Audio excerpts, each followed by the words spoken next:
Ito po yung continuation ng aking report dito sa castle ni Bonaparte. So ito naman ang Museo of the Army. Musée de Army. So nandito yung mga kanyon ng France na ginamit sa kanyang mga wars.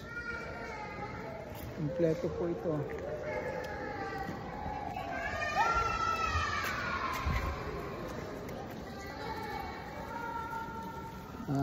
Mga kanyon.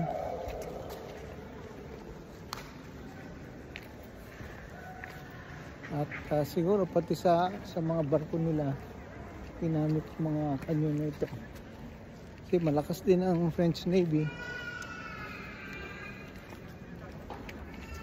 At pero kalakasan talaga nung panahon ni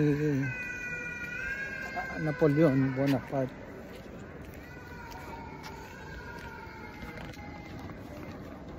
So yan.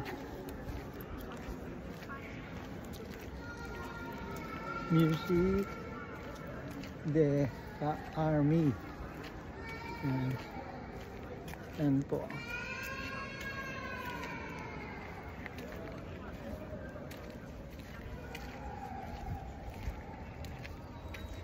Malaki makatip itong ano ito.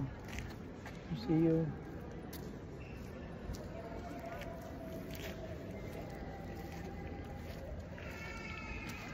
At maraming mga sculpture. Ang ganda, magandang pagkagawa nitong museum na ito.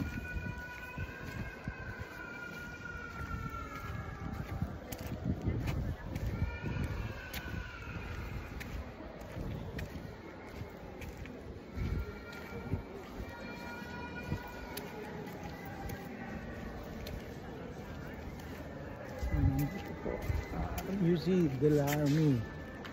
Yan po.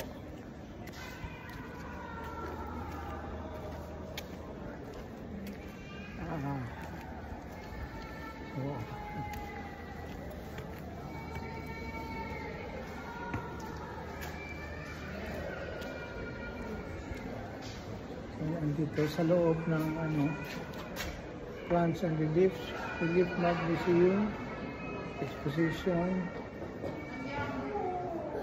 Louis XIV, Napoleon, extraordinary cabinets, historical Charles de Gaulle,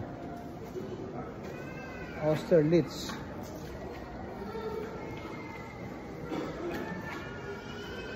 So yan po ang pero meron siyang ticket. So yan po muna ang ating report dito sa Army de la Museum. Maraming salamat.